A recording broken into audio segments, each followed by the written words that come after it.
국보의 사마 예고. 윤동주는 관세청 건물 외곽을 조용히 살피다 후미진 비상구를 통해 내부로 잠입한다. 어둡고 차가운 복도를 조심스레 걷던 동주.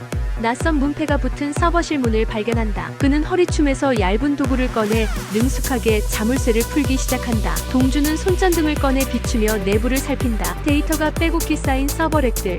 그의 뇌리에 민주영이라는 이름 석자가 또렷하게 박힌다. 경일이 녀석을 생각하면 머리끝까지 피가 솟구쳐 오르는데 이성을 잃으면 안 돼. 심호흡을 하고 동주 무작정 서버를 뒤지기 시작한다. 그때 복도 저편에서 희미한 발소리가 들려온다. 동주 본능적으로 몸을 가장 깊은 서버렉 뒤로 숨긴다. 이내 서버실 문이 스르륵 열리고 민주영이 여유로운 발걸음으로 들어선다. 민주영은 능숙하게 서버를 조작하더니 작은 USB를 꺼내 포트에 꽂는다. 민주영은 복사를 마친 USB를 뽑아 주머니에 넣고 서버실을 나선다. 문이 닫히자마자 동주 숨 가쁘게 몸을 일으킨다. 망설일 틈도 없이 서버실을 나선다. 밤 공기는 차갑지만 그의 심장은 활활 타오르는 불덩이 같다. 경일의 피투성이 얼굴 그리고 민주영의 냉소적인 미소가 그의 뇌리를 떠나지 않는다. 새벽 강력특별수사팀 사무실은 밤샘 수사의 흔적으로 어지럽다. 지안나는 노트북 화면에 뺑소니 사건 관련 CCTV 영상을 반복 재생하며 작은 실마리라도 찾으려 애쓰고 있다. 김종현은 펜을 돌리며 복잡한 사건 파일을 훑어보고 있고 그의 미간에는 깊은 주름이 잡혀있다. 신재웅은 꾸벅꾸벅 졸다가도 이내 정신을 차리고 모니터를 응시한다. 고만식은 커피포트 앞에서 세 번째 커피를 내리며 쓴웃음을 짓는다. 그의 어깨는 무거운 책임감으로 축 처져 있지만 눈빛만은 여전히 살아있다. 아무리 봐도 저 차는 이상해요. 사고 현장에서의 움직임도 그렇고 이후 동선도 마치 미리 계산된 듯 평범한 뺑소니 운전자가 아니에요. 이건 분명 조직적인 움직임이에요. 관세청 공무원 피의자가 금토끼파와 연루되어 있다는 건 그렇다 쳐도 경일이 뺑소니 사건에 휘말린 건 여전히 납득이 안 가. 단순한 우연일까? 아니면 경일이에게 숨겨진 뭔가 있는 건가? 그 피해자와 경일이가 어떤 접점이 있었는지 알아야 해. 이 모든 게 우연이라고 하기엔 너무 교묘하게 얽혀 있어. 우연은 없어. 특히 이런 바닥에선 다 연결되어 있지. 동주 녀석은 지금쯤 관세청에서 뭐라도 건져왔으려나? 그 녀석의 직감이 이럴 땐 기가 막히게 들어맞는단 말이지. 그때 사무실 문이 확 열리며 윤동주가 씩씩거리며 들어온다. 팀원들은 일제히 동주를 바라본다. 민주영 이 새끼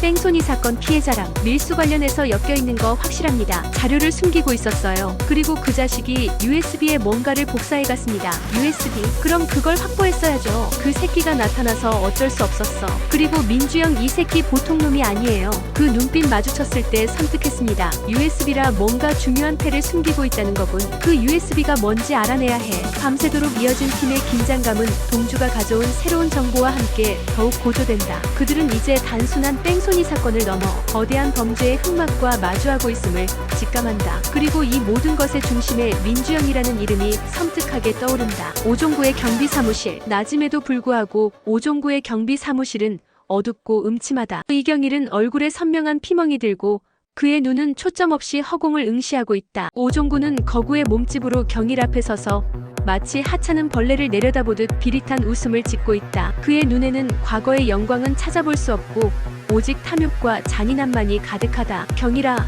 네가 어설프게 일 처리해서 뒤탈을 만들면 안 되는 거야. 아무도 모르게 완벽하게 처리했어야지. 죄송합니다, 관장님. 동주형이 갑자기 나타나서 제가 미처 처리하지 못했습니다. 오종구의 눈썹이 살짝 올라간다. 윤동주라는 이름에 그의 얼굴에 미미한 동요가 스친다. 윤동주. 그 새끼가 왜 내 일에 끼어들어? 도핑 루머로 나락으로 떨어진 놈이 주제넘게 아직도 정의로운 척을 해? 그래서 너는 뭘 들켰어? 그 뺑소니 사고 현장에서 뭘 놓친 거냐? 그 뺑소니 차량 안에 있던 USB 제가 미처 회수하지 못했습니다. 그리고 그 안에 오종구 민주영 그 사람 이름이 적혀 있었어요. 그의 눈동자에는 살기가 번뜩인다. 쓸데없는 소리 하지 마. 내가 알아서 할 테니 넌 닥치고 있어. 오종구는 경일의 머리채를 움켜쥐고 자신의 눈높이까지 끌어올린다. 이제부터 너는 그 녀석의 가장 큰 약점이 되어주는 거야. 오종구의 눈빛이 섬뜩하게 변한다. 경일은 그 소리에 온몸을 움츠린다. 그는 이제 자신에게 남아있는 유일한 희망마저 오종구의 소나기에 잡혀버렸음을 깨닫는다. 법원안 방청석에는 정미자, 이경일의 엄마가 앉아있다. 그녀의 얼굴은 수척하고 눈은 붉게 충혈되어 있다. 남편과 일찍 사별하고 홀로 경일국수를 운영하며 어렵게 아들을 키워온 그녀에게 아들의 구속은 하늘이 무너지는 고통이다. 그녀의 옆에는 윤동주가 착잡한 표정으로 앉아있다. 법정 중앙에는 피고인석에 앉아있는 이경일의 모습이 보인다. 그는 초점 없는 눈으로 정면을 응시하고 있다. 절망과 체념이 뒤섞인 표정이다. 피고인 이경일은 뺑소니 사고를 저지른 후 도주하였습니다. 또한 사고 현장에서 발견된 피고인의 혈흔, 차량 블랙박스 영상, 그리고 피고인의 자백은 이 모든 범죄 사실을 명백히 입증합니다. 이러한 중대한 범죄에 대해 엄중한 처벌을 요구합니다. 검사의 목소리가 법정 안에 울려 퍼진다. 동주는 분노에 주먹을 꽉 쥔다. 자백이라니. 그는 경일이 분명 협박을 받았음을 직감한다. 우리 경일이는 절대 그런 짓을 할 아이가 아닙니다. 저 녀석은 착해요. 남 때리는 거 싫어하는 착한 애라고요. 동주 정미자의 어깨를 조용히 토닥인다. 그의 마음도 찢어질 듯 아프다. 경일은 자신이 가장 아끼던 후배였다. 피고인 이경일, 이번 사건에 대해 할 말이 있습니까? 죄송합니다. 제가 했습니다. 정미자의 얼굴이 하얗게 질린다. 아니야. 우리 아들 아니야. 우리 경일이 아니라고. 동주는 정미자를 진정시키며 날카로운 눈으로 경일을 바라본다. 경일의 눈빛에서 자신에게 보내는 절박한 신호를 읽는다. 피고인의 자백과 제출된 증거들을 토대로 피고인 이경일에게 금고 3년, 집행유예 5년을 선고한다. 판사의 선고가 떨어지자 정미자는 쓰러지듯 주저앉는다. 경일은 경찰들에게 이끌려 법정을 나선다. 그의 뒷모습은 절망 그 자체다. 동주는 경일의 뒷모습을 보며 이를 악문다. 내 누명, 내가 반드시 벗겨준다. 기다려라 경일아.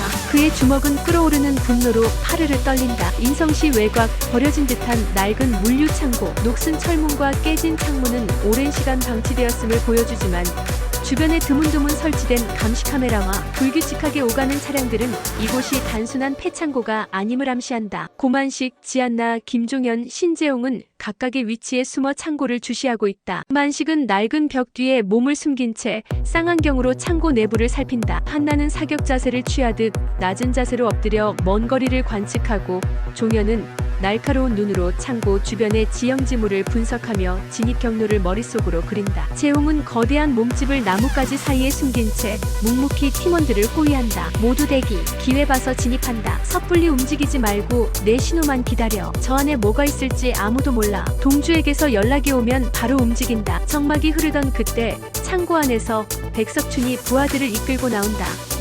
부하들은 조심스럽게 나무 박스들을 운반하고 있다. 갑자기 한 부하가 휘청거리며 박스 중 하나를 바닥에 떨어뜨린다. 그 안에서 희고 투명한 비닐 봉투들이 우르르 쏟아져 나온다. 마약 봉투들이다. 백석춘의 얼굴이 경악으로 물든다. 마약이에요. 분명 마약 봉투들입니다. 저 양 어마어마한데요. 이 창고는 마약 밀수의 본거지예요. 금토끼파가 단순한 조폭이 아니었어. 마약 유통까지 손을 댔다니. 이건 우리가 생각했던 것보다 훨씬 더 큰 사건이야. 이경일이 왜 여기에 연루되었는지도 명확해지고 있어. 백석춘은 마약 봉투들을 발견하자마자 분노에 찬 얼굴로 부하들을 다그친다. 진입, 이경일의 누명을 벗길 증거를 여기서 찾아야 해. 만식의 외침과 동시에 강력 특수팀은 창고 안으로 돌진한다. 한나는 침착하게 총을 겨누며 진입 경로를 확보하고, 종현은 펜싱검처럼 날렵하고 예측 불가능한 움직임으로 가장 먼저 창고 내부로 파고든다. 재홍은 거대한 몸집으로 백석춘의 부하들을 막아선다. 그의 주먹은 쇠를 씹어먹을 듯한 외모처럼 무시무시하다. 인성시 강력특별수사팀이다. 모두 움직이지 마. 백석춘은 팀원들의 등장에 놀라지만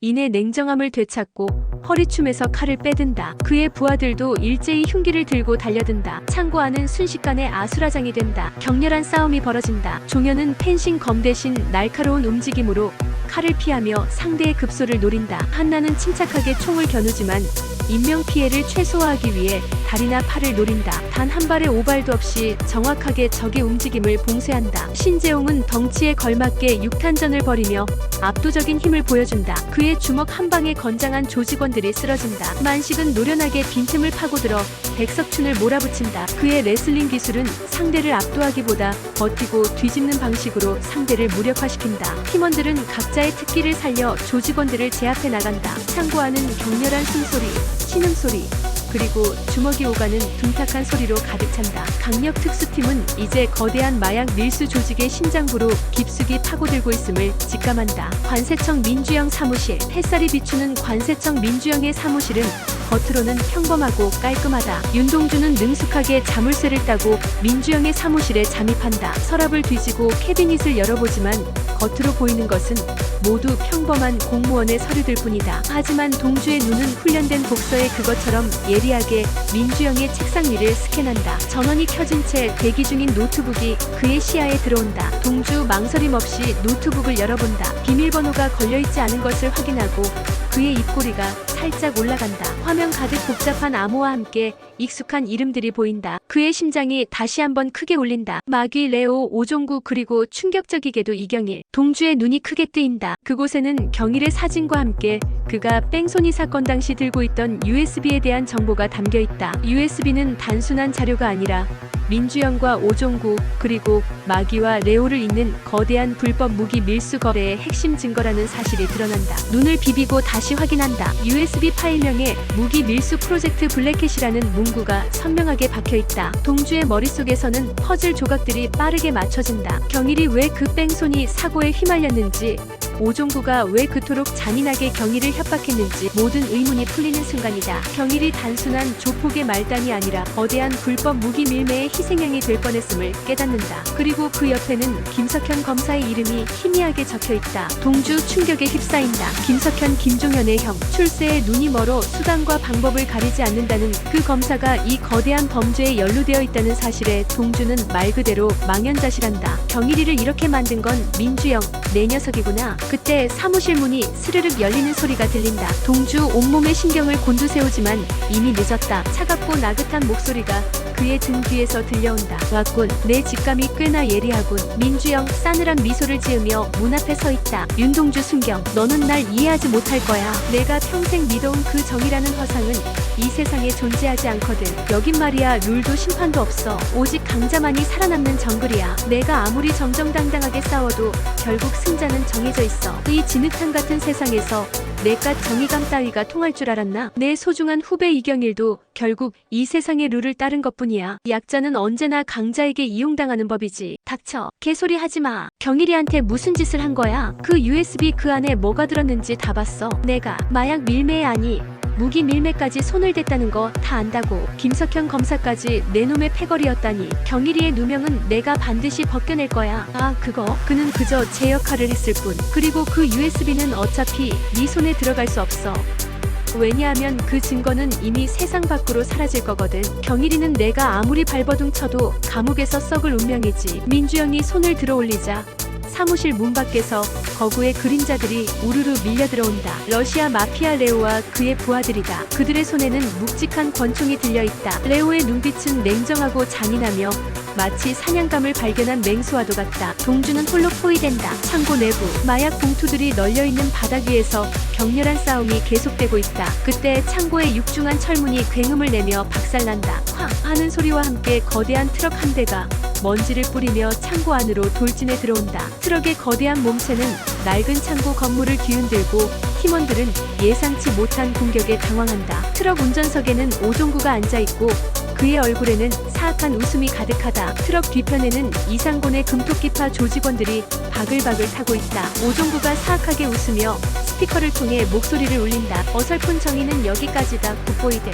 이제 진짜 경기가 뭔지 보여주지. 여기서 모두 죽어버려. 오종구는 트럭을 직접 몰아 팀원들을 향해 맹렬히 돌진한다. 그의 눈에는 망설임이라고는 찾아볼 수 없다. 만식은 백석춘을 제압한 채 트럭의 움직임을 주시한다. 그의 얼굴에는 긴박함이 역력하다. 그는 무전기를 들어 동주를 찾는다. 동주, 조심해. 지금 우리가 위험해. 오종구가 트럭을 몰고 쳐들어왔다. 민주영 녀석도 분명 무언가 계획하고 있을 거야. 이경일의 누명을 벗길 증거 반드시 찾아야 해. 팀장님, 그 USB 불법 무기 밀수 그리고 김석현 검사까지 모두 엮여 있습니다. 이건 생각보다 훨씬 더 거대한 흑막입니다. 경일이의 누명 반드시 벗길 겁니다. 동주의 목소리가 갑자기 끊긴다. 동주, 응답해. 시발 윤동주. 트럭이 만식과 팀원 팀원들을 향해 마지막으로 돌진한다. 오종구의 사악한 웃음소리가 창고 안을 가득 채운다. 팀원들은 절체절명의 위기에 처한다. 그이들의 뜨거웠던 가슴은 이제 생존을 위한 투지로 불타오른다. 마약과 무기 밀수,